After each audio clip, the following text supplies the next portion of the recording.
Hi all, this is Saranya from Computer Science and Engineering Department from Sri Vishwa College of Engineering. So today we are going to see a topic on artificial intelligence. So the topic is under problem solving agents. You all know what is agents. Now we are going to see how an agent is going to solve a problem.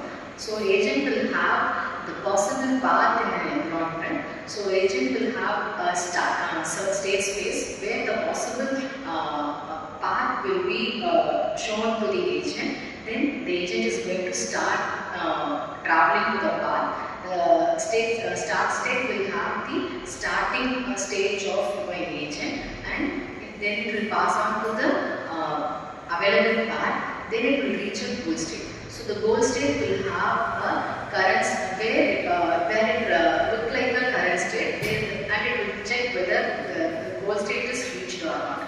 So the approach of solving this problem can be termed as your search algorithm. So it looks like a search algorithm where the agent is going to search each and every possible path to attain a goal.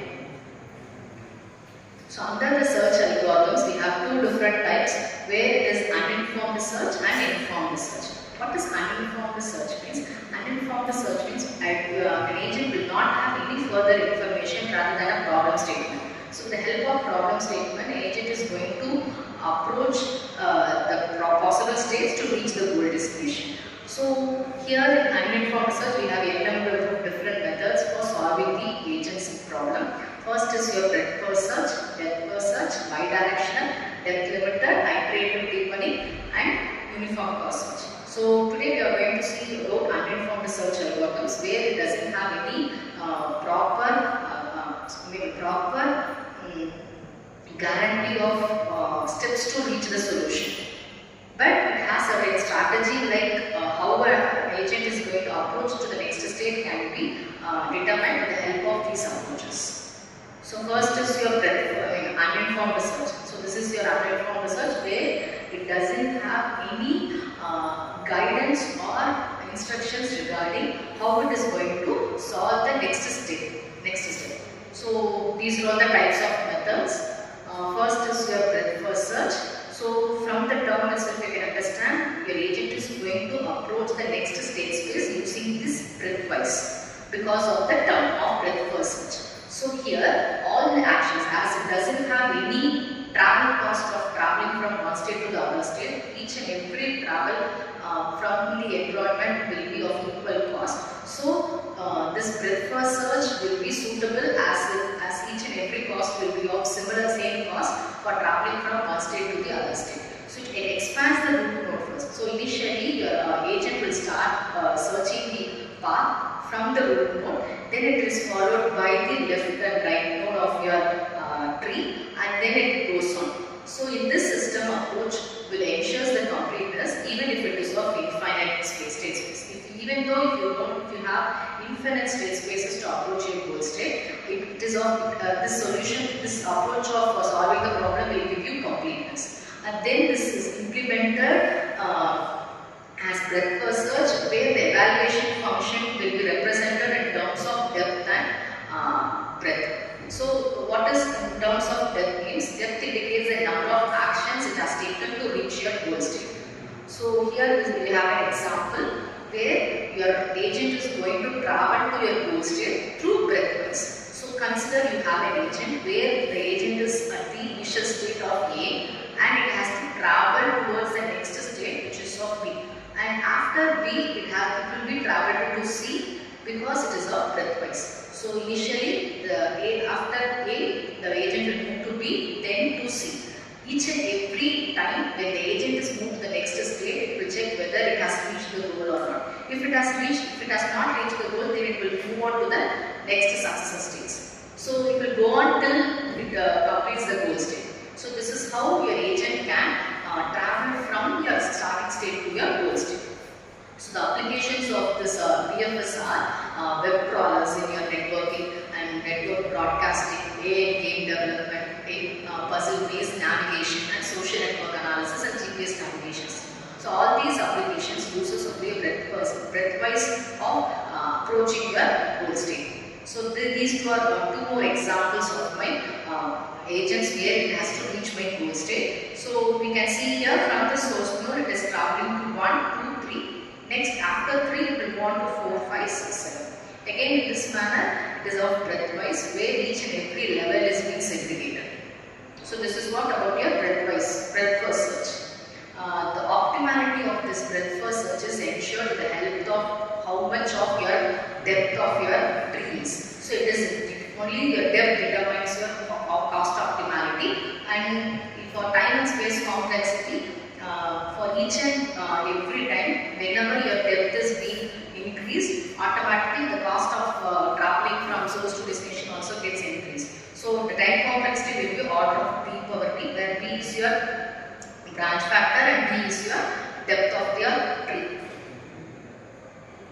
So the example of BFS is social media friend suggestions, where you can see your Facebook or Instagram or any other social media applications where you will get your suggestions based on the friend list which is already in your social media page. Based on this, the suggestions will be provided. Then you can have your suggestion list of friends, which is done using only your BFS. And next is your depth first search. Here the approach is similar. Instead of breadth-wise, the agent is going to travel through depth-wise. So again, so in DFS it is going to, here also it is going to expand the nodes, but it is going to expand the nodes in the depth manner. So in here you can see in the diagram, it is going to travel through. Now we can see this example where the agent is initially in the root node A and is going to travel to B. Though B and C is getting expanded, it will travel only to B. From B, it is going to again expand the node of D and E, and it will visit only D node, because as the agent is going to approach only depth-wise. After D, it is going to travel to H, and it will check whether the goal has reached or not. If it has not reached, it will move on to the right side of the node, which is of D, because we don't have any more depth of the nodes. And again, after this, it will backtrack. Actually, it will not directly jump from I to E, it will backtrack to D and then B and then it will move on to E. So this approach uses the backtracking where it will move on to the next successor nodes. So this approach, this process continues or iterates till it reaches your goal.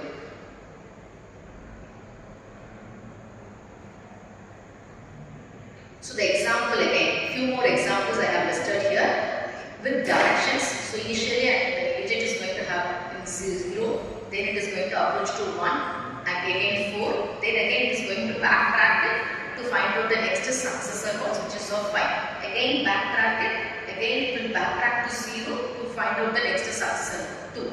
Then it will go to 6, again backtrack it to get into the 0 node, then move on to the next successor node to reach your goal destination. So here again this is one more example. So in this scenario we can approach easier and faster when compared to your breadth-first approach. So here the example can be maze navigation, where an agent can travel through your confused environment of, like consider it can be a maze where it is going to move on to the next environment to end up the game of your maze navigation. So here it uses only DFS approach, because only in DFS approach the agent can move forward. If the move forward direction has any blockage or any dead end, it will move backward or it will move to the backtracking approach to reverse back, get into the next possible path. And why we are going to use your BFS approaches?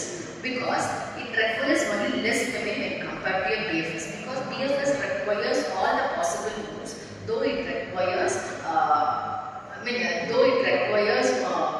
very quicker path of reaching the destination. So here, when compared to your memory, it matters a lot where it is going to have the low memory for your DFS, for highest memory is required for your BFS. So out of BFS and BFS, the approach can be selected only with the help of how much memory capacity is required to reach your destination.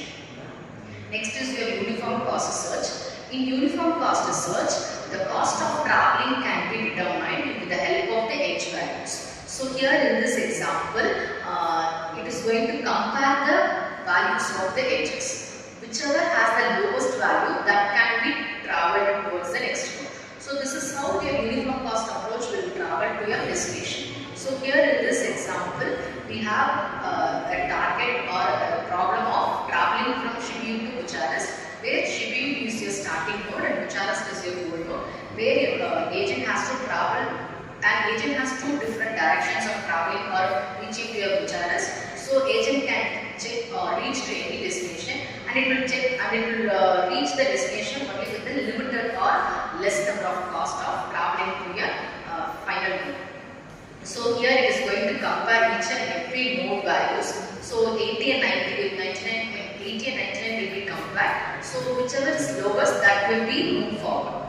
So again, from this Dominica Malaysia as a state, it is going to check 97 and 99. Again, 97, 99 value will be calculated, and then it is going to check whichever is the lowest value. Again, that will be moved forward. So likewise, it is going to approach to your destination. Again, here this is one more approach, example of reaching your uniform cost search, where your agent will be on your starting node. Consider G as your goal node, where each and every edges will have the edge value to find out your cost value. So based on the cost value, whichever has the less cost, that in that particular path your agent is going to travel, where it will minimize your complexity of reaching your destination. So the example of your uniform cost search is your GPS system, where your GPS system or your Google map can travel or give you the location path where it will reach your destination at a faster manner. So for this approach, uniform cost approach is used. And next is the depth limited and iterative deepening search.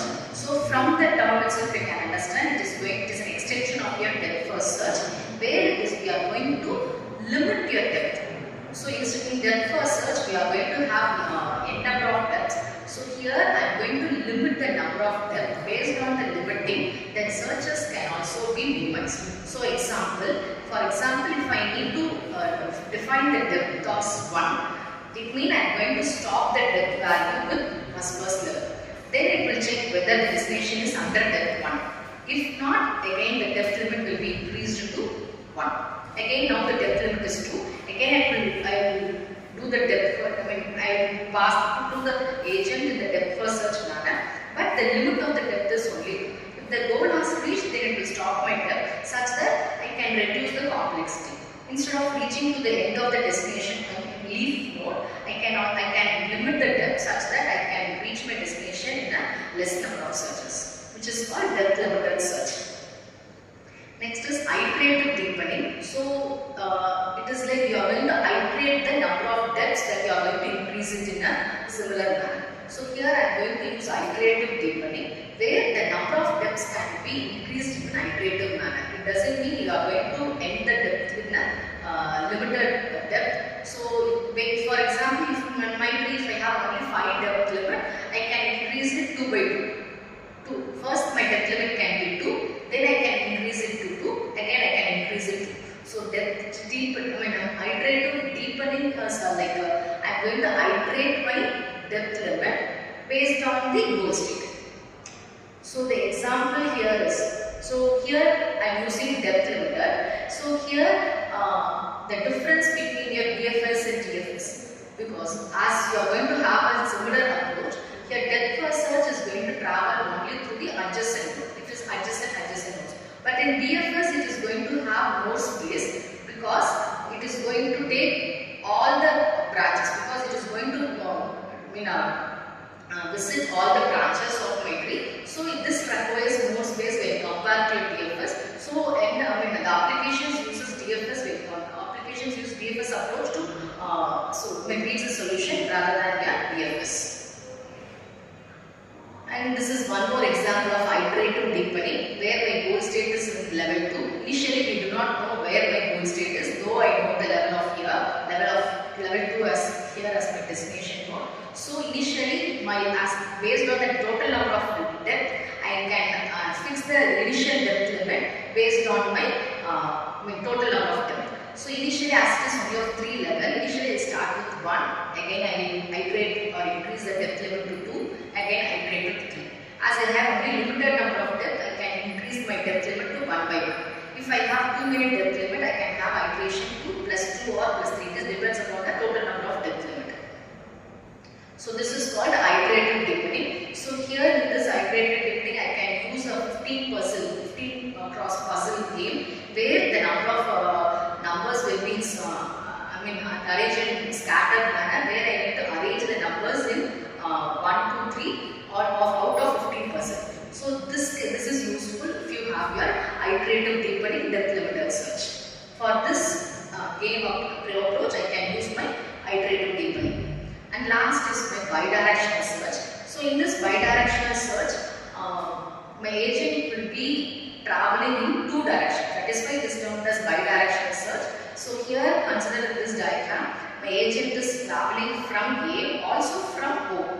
So you will have 2 starting state. As it is a bidirectional search, your agent will travel even in forward direction, also in backward direction. Somewhere in the middle it is going to meet, the agent is going to meet, and it is going to find out whether this particular state is the middle element of my total number of searches. So based on this, if it is meeting at the same point, then I can calculate the path which is travelled already, also which is travelled in backward manner. Based on this, I can analyze the golden destination path. So based on this, I can have a solution tracker. Also, I can have a log table where it tells about the reached tables, where it tells about the reached node between the forward and backward search. So based on this, I can have a finalized path. Then I can approach it. So in this approach, because of bidirectional, my computation complexity is very less, as I am going to have similar searches or same or search is under a same time. So if we use same searches at the same time, then my approach can be less time when compared to the rest of the algorithms. So this is a step where bidirectional approach is used. So here it is an example where I am going to find out the location in a larger city. So I need to find out the root of my location between 2 cities. So what I can do is, initially my agent will be starting from one state. Again, my agent will be starting from the goal state. If both the agents are meeting at the same point, then I can understand that my destination, my goal path is between this source and destination. So then I can go for finalizing the path of source and destination. So this is how all these reached node will be stored in my log. So based on the log history, I can identify whether a particular agent has reached the destination or not. So with the help of this, my computation complexity is also be reduced with the help of bidirectional search.